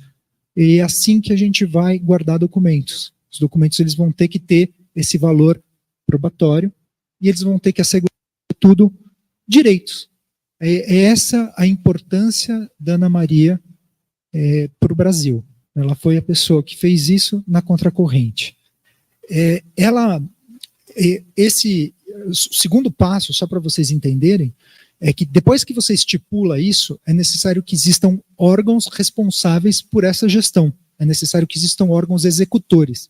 Esses órgãos são os arquivos públicos vistos do ponto de vista da gestão documental. Um princípio fundamental para operar no arquivo público é o arquivo, ele vai ter que criar critérios para gerir esses documentos, para que eles se tornem encontráveis desde a sua produção ou origem. Quer dizer, não tem como você encontrar um documento e gerir um documento se você não padronizar a forma com que você cria os documentos desde o princípio e depois acompanha aquilo que é o seu ciclo de vida. Esses conceitos fundamentais da arquivologia foram desenvolvidos logo no segundo imediato pós-guerra, por um monte de gente, mas a gente teve uma relação muito forte com aquele que a gente considera que é o pai da arquivologia, que é o Schellenberg, que escreveu um livro que chama Arquivos Modernos, e o Schellenberg, logo depois da Segunda Guerra Mundial, a convite do Zé Honório Rodrigues, que era o diretor do Arquivo Nacional, vem ao Brasil divulgar essas ideias. Então o Brasil começa a pensar nisso lá desde o começo, apesar de só ter tido essa concretude na década de 80 e 90. Aliás, se alguém tiver com o meu livro do Schellenberg, por favor, devolva, viu? Os meus alunos, eu fui procurar, eu estava precisando dele, e quem não devolveu, se estiver aqui, que esteja devidamente amaldiçoado. A gente empresta livro para aluno nessa expectativa, né, eu nem vou dizer isso porque eu não devolvi os da Ana Maria, então deixa quieto, pode ficar. Ana Maria, eu estou com as do Ana Maria e da Raquel, né? Então, mas esquece isso. Bom, Schellenberg, né? Então ele desenvolve esses princípios, e daí a arquivologia ela ganha um estatuto científico, quer dizer, é necessário fomentar essa ciência de forma independente da história. Na hora que isso acontece um cisma. Os historiadores, preocupados com o uso cada vez mais instrumental dos documentos que estão disponíveis, os arquivistas preocupados em organizar acervos. Nunca tinha sido assim. Parte do trabalho do historiador foi sempre organizar os arquivos e contemplar, lutar, disputar as demandas de memória. O relato que a Márcia contou aqui é um relato fundamental sobre a memória da ditadura, né, como ela foi cuidada, como ela foi defendida, um trabalho de militância. Ana Maria ajudou também nisso. O DEOPS está no arquivo, é um acervo gigantesco, está no arquivo do Estado, também graças a esse trabalho de militância sobreviveu. O DEOPS é um órgão de São Paulo, uma delegacia de São Paulo, delegacia responsável pela inteligência e pela repressão, desde 1924. Esse acervo ele deveria ter suas contrapartes em vários estados, mas ele tem só em pouquíssimos. O Rio Grande do Sul, por exemplo, não tem. Bahia não tem. Márcia também mencionou que a universidade acabou, né, não tem. Né. Que isso quer dizer? Só para pontuar também algo que é fundamental. Qual que é o contrário qual que é o oposto de ter arquivo? O oposto de ter arquivo é não ter democracia, porque daí você pode tudo e não paga por nada. E a nossa tradição brasileira, ela é profundamente arraigada antidemocrática, muito antidemocrática. E a técnica milenar, a gente pensa que a técnica milenar de eliminação de documentos é botar fogo. Até existe essa técnica, eu mesmo já fui pessoalmente em vários municípios explicar para o prefeito que não podia, que ele ia ser preso. Acontece com mais frequência do que vocês podem imaginar, acontece também esse é um debate ativo de poderes, por exemplo, do poder judiciário. Eu estou engravatado aqui porque à tarde vou lá tentar resolver o problema do TJ, do acesso aos documentos, aos processos do TJ, que a Cristina, que está aqui, professora da USP, trabalhou, e ainda vem sendo um problema sério para o futuro. Mas a técnica mais corrente para eliminar documentos é o relegar, é deixar lá no canto. Vai acumulando, ninguém faz gestão, uma hora cai uma chuva, uma hora pega um fungo, acaba. Vocês já viram isso que elimina documento no Brasil? E essa é uma das maiores expressões da nossa tradição antidemocrática. Tudo, não precisa botar fogo, tudo que a Ana Maria lutou contra na vida dela. Então é isso.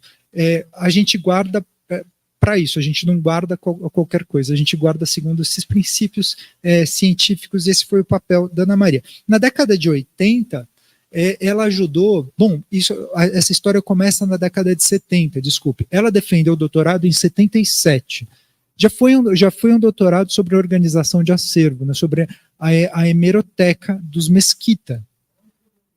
11 volumes o doutorado dela, Essa história do doutorado dela, ela é bem interessante, e a Silvia, é sempre arriscado você contar, para o historiador que faz história contemporânea, às vezes você cai nessas armadilhas, que você senta na mesa com a pessoa que estava lá, né, para contar uma história.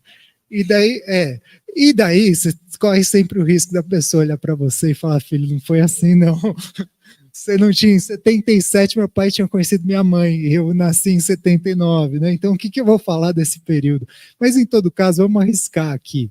Em 77 ela defendeu, mas a história é uma história que deita raízes profundas também na resistência e na militância contra a ditadura, porque ela, Silvia, Raquel e talvez mais alguém que eu esteja esquecendo aqui, começaram a trabalhar com a Emília Viotti, começaram em mestrados, daí a Emília Viotti foi aposentada compulsoriamente pelo regime militar em 69, foi para os Estados Unidos e nunca mais voltou, e daí, daí elas ficaram meio perdidas e tiveram que começar, no final das contas, doutorados, né? Não sei se você fez.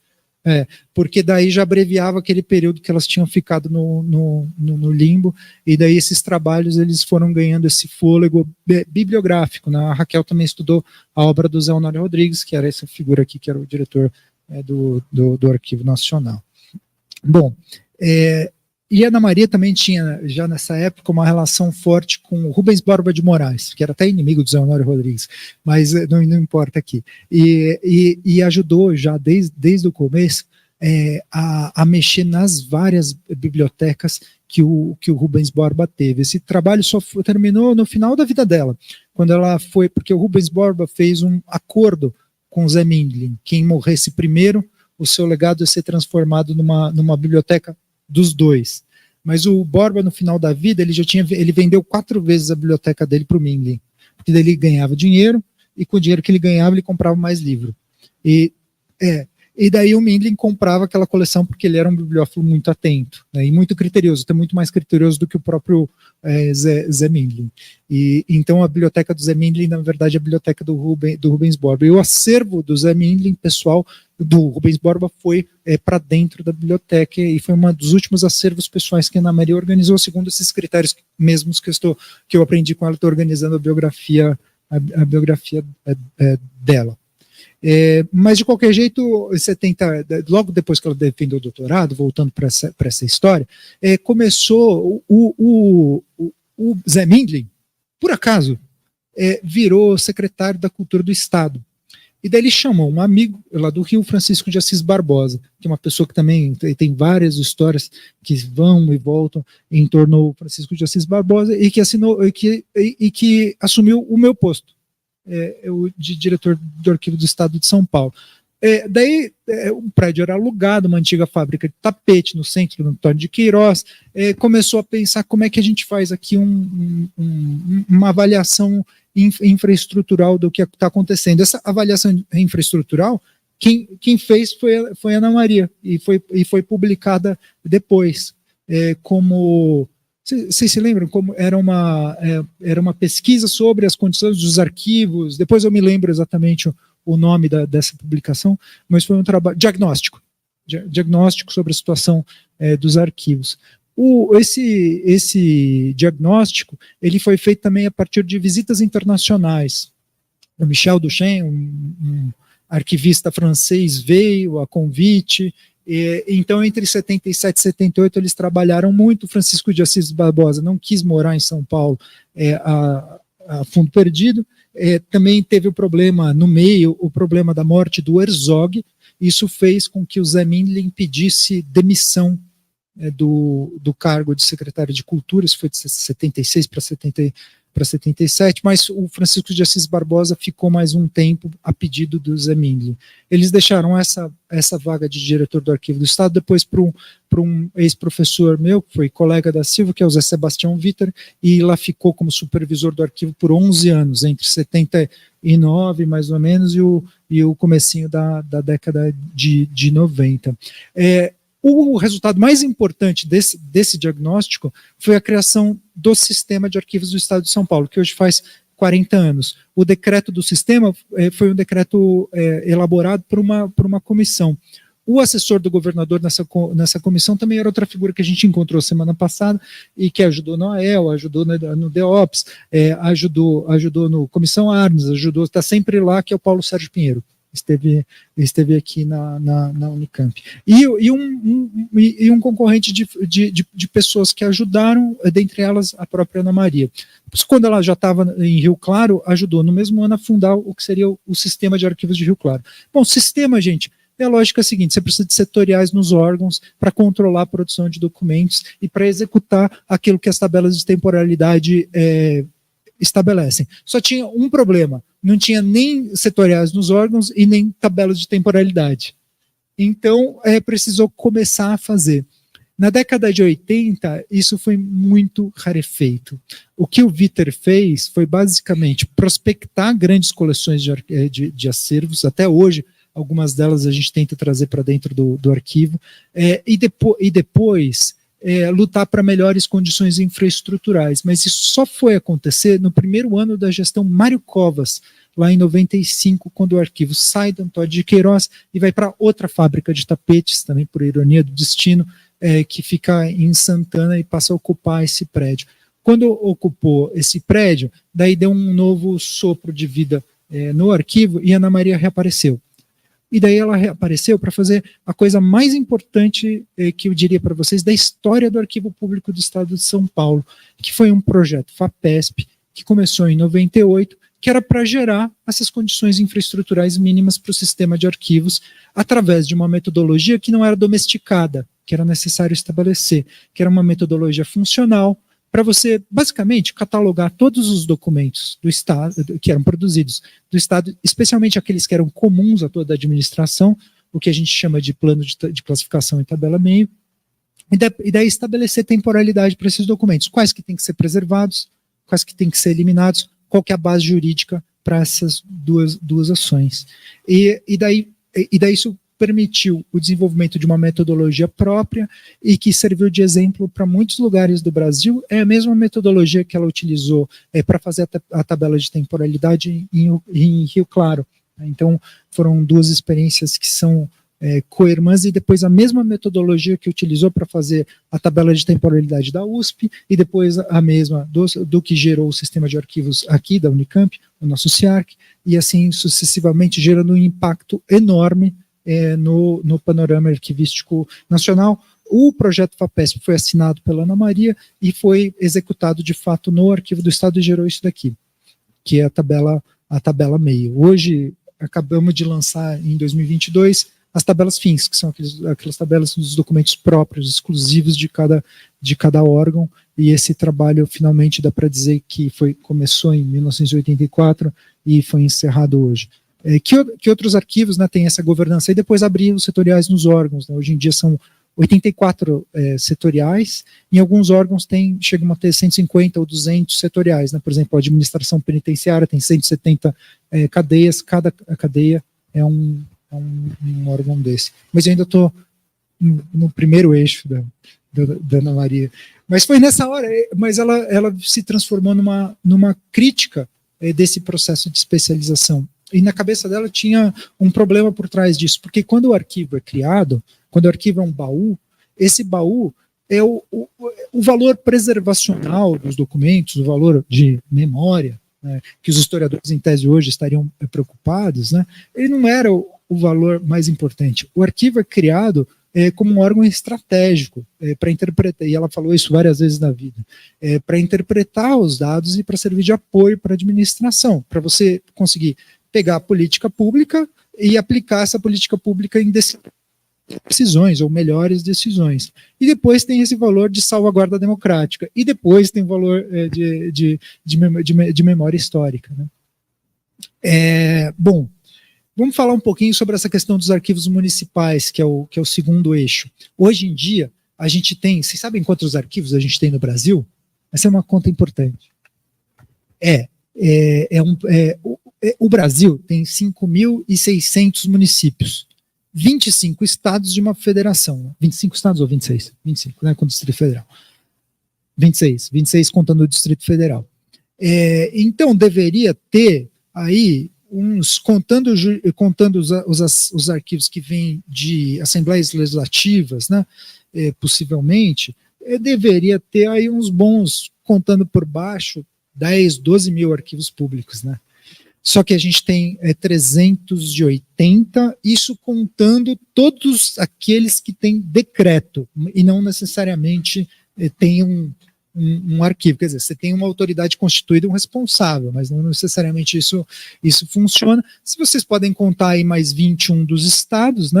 Então, de modo que dá esse valor, esse tímido e até assim, terrível valor de 400. No estado de São Paulo, a gente tem 133 arquivos constituídos.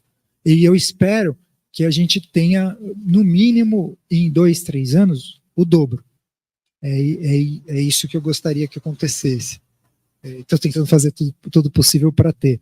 Durante esses últimos 3 anos, a gente criou 30, ou ajudou a criar 30.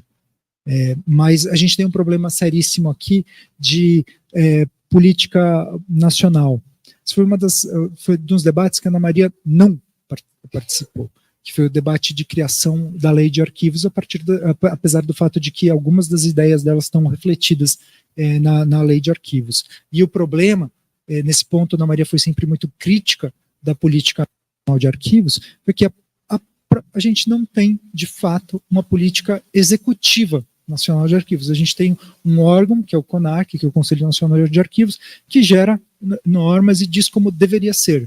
Mas você não tem um órgão que execute essa política ou que tenha a mínima responsabilidade de implementação dessa política, de modo que isso acaba gerando uma grande distorção no cenário nacional, porque progressivamente, ou pelo menos é o que acontece de fato, o Arquivo Nacional vira um arquivo federal e não o Arquivo Nacional no sentido de ser o órgão que é responsável por implantar uma política de arquivos nos municípios, nos estados, né, e também do ponto de vista mais amplo possível no governo nacional, no governo federal. A tendência do Arquivo Nacional vai ser sempre cuidar daquilo que é sua responsabilidade e deixar essa responsabilidade cada vez mais circunscrita a certas áreas, né? Mesmo a lógica sistêmica nunca funcionou de fato no âmbito do Arquivo Nacional.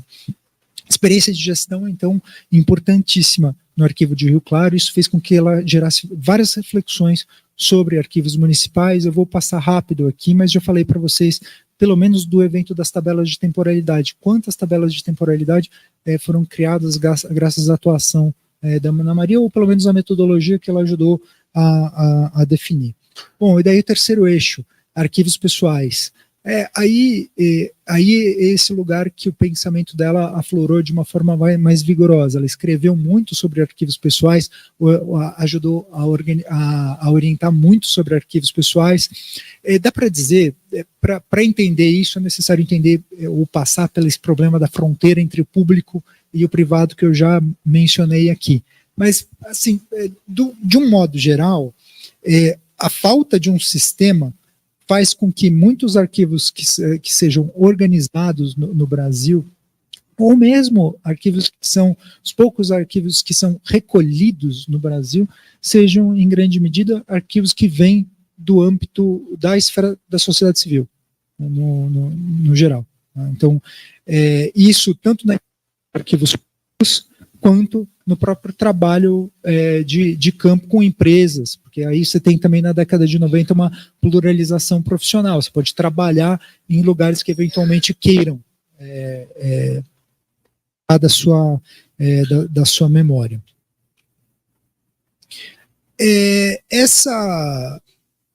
Isso faz com que a gente entre nesse quarto eixo da vida da Ana Maria, que é essa transição da década de 90 para a década de 2000, especialmente o trabalho que ela fez nesses anos da década de 2000, que foi essa frente que eu chamaria para vocês de professora consultora, né, que trabalhou para formar arquivos de associações de museus e bibliotecas. Isso já foi abarcado pela fala da Ana Célia, né, a começar por essa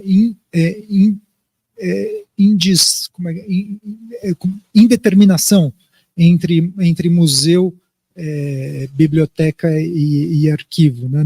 Não confie no que está no nome, né, de museu, biblioteca e arquivo.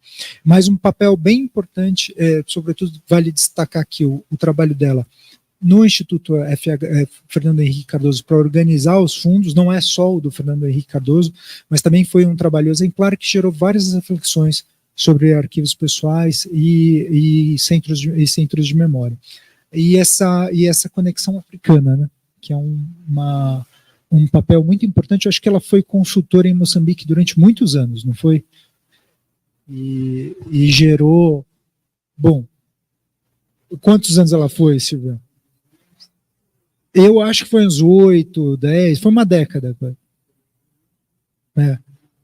Um papel importantíssimo para gerir os documentos na África portuguesa. Vamos passar por problemas formativos, e aqui vale a pena uma certa ressaltar as tensões, tradições também da concepção da Ana Maria e da epistemologia da Ana Maria. Primeiro, ela era uma pessoa desconfiada da hiperespecialização. Então, ela era desconfiada da hiperespecialização da arquivística, mas também ela era desconfiada da hiperespecialização no campo da história. Mais de 20 anos. Correção aqui, obrigado. Ainda bem que eu avisei que podiam vir correções. Foi mais de 20 anos em Moçambique, né? E lembrando que também coincidiu com os períodos de abertura e estabilização democrática, né? De pós-colonização das nações africanas de língua portuguesa. Então, papel, bom, nem dá para dizer, fundamental, né? Esses arquivos existem até hoje, são consultáveis até hoje. Mas voltando para problemas formativos, ela era crítica da hiperespecialização, porque voltava para essa questão, para esse momento em que história e arquivologia ganharam caminhos diferentes, de modo que os historiadores em formação e os professores não têm mais noção do quão difícil dos critérios, dos conceitos e da episteme para organizar um arquivo.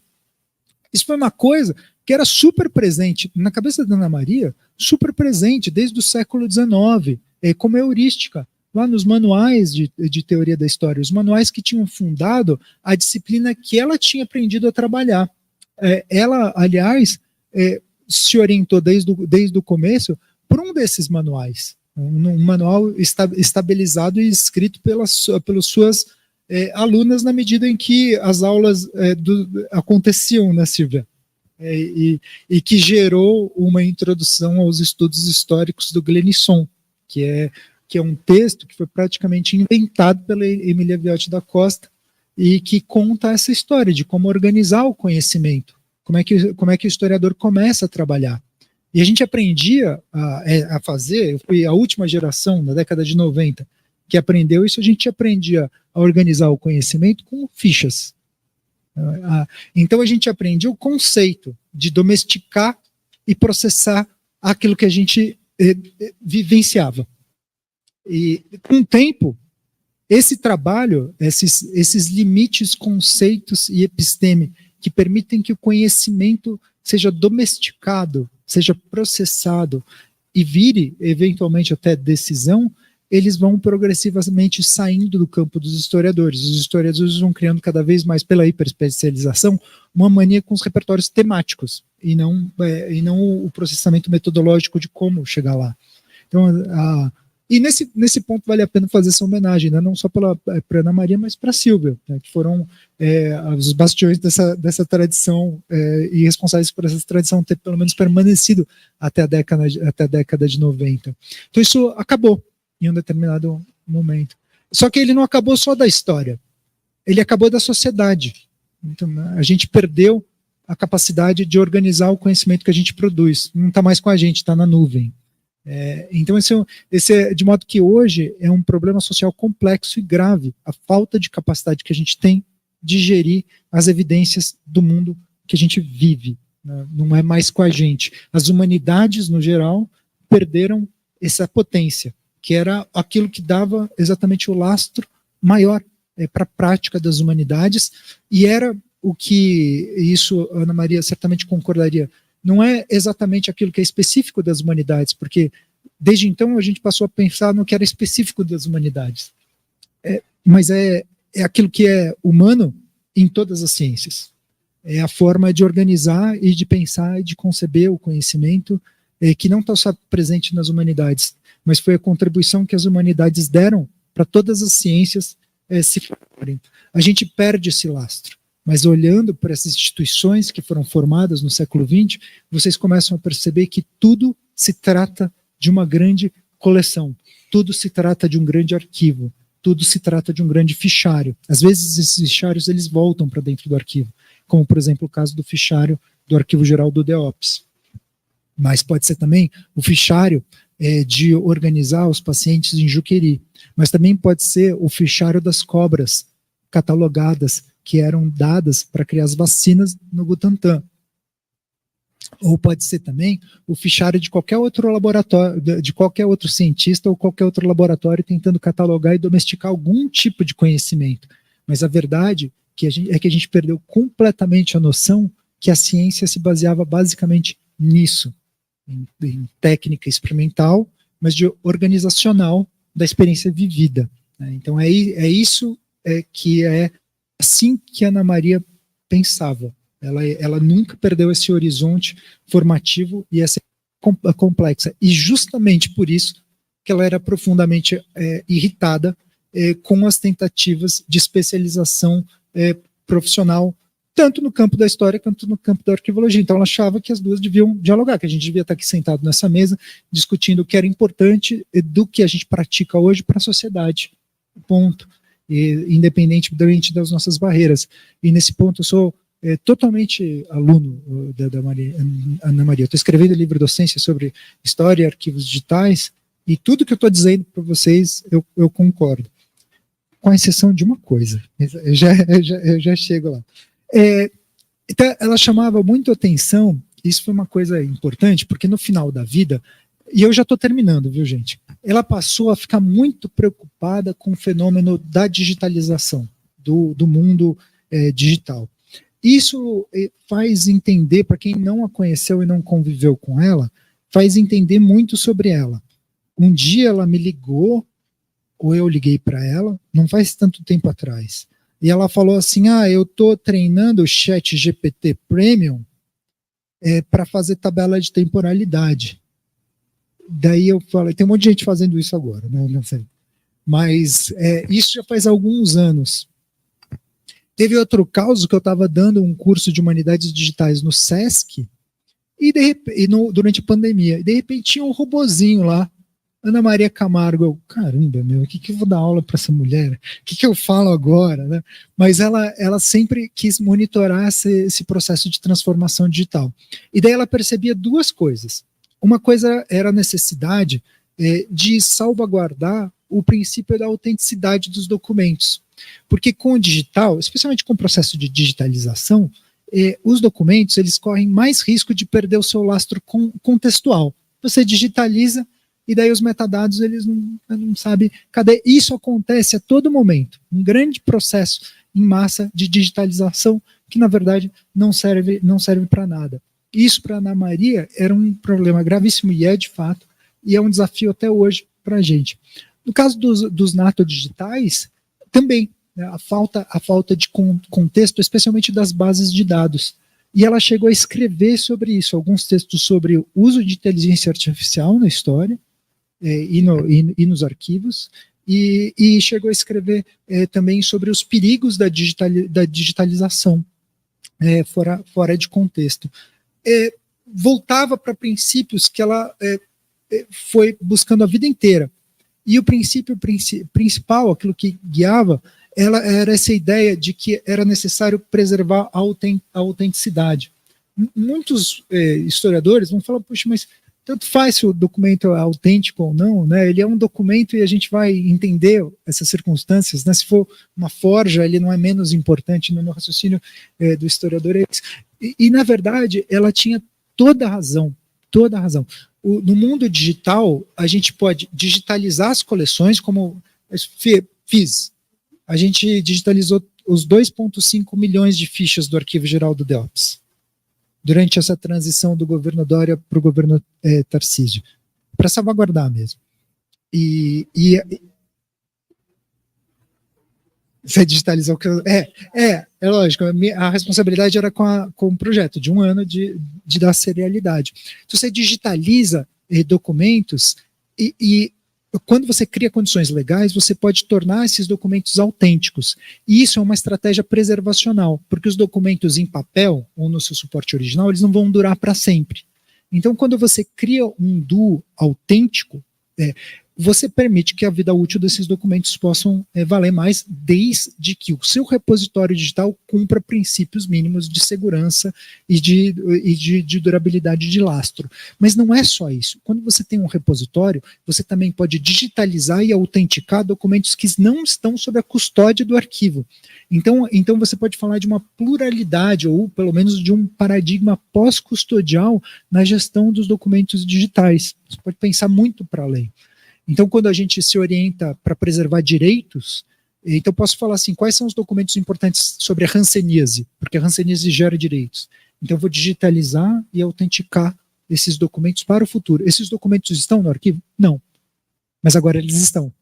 Os representantes digitais estarão.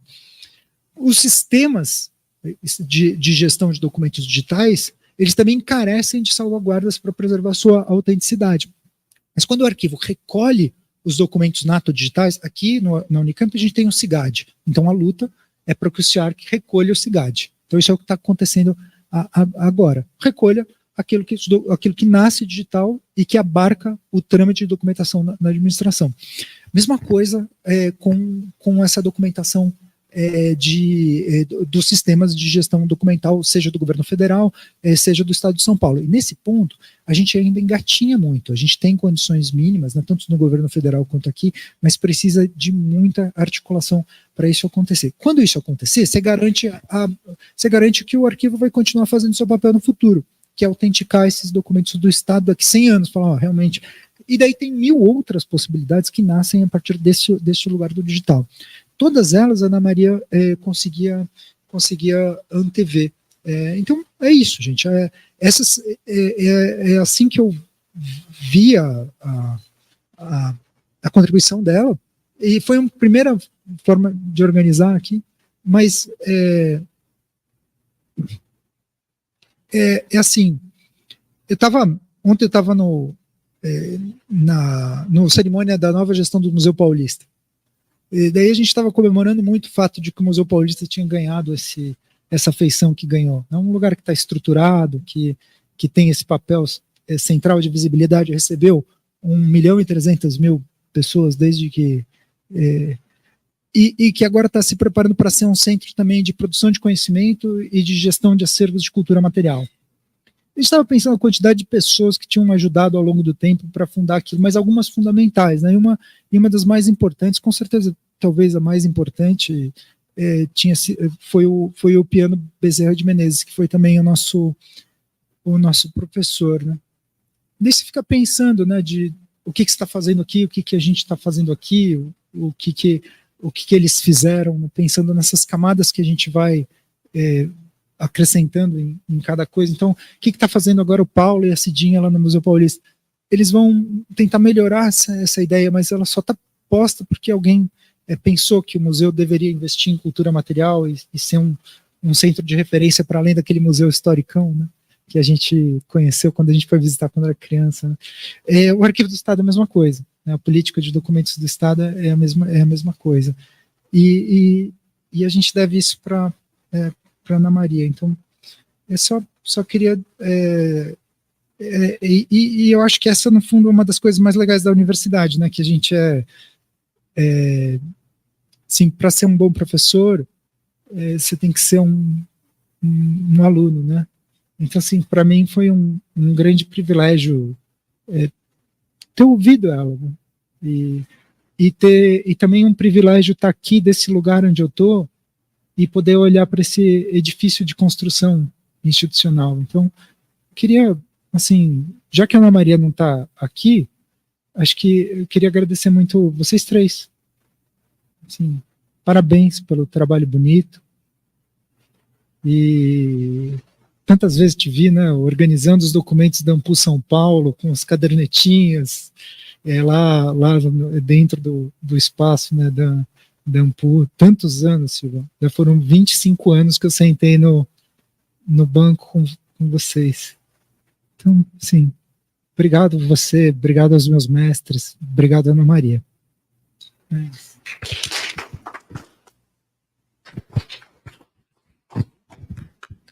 Bom, pelo menos nós trouxemos a Ana Maria para o nosso encontro. É o primeiro que ela não participa depois de décadas, não é? Então, marcamos a presença da Ana Maria no nosso 27º encontro. Esperamos encontrá-la outras vezes, não é?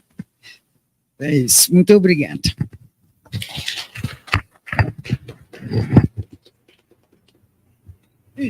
Bom.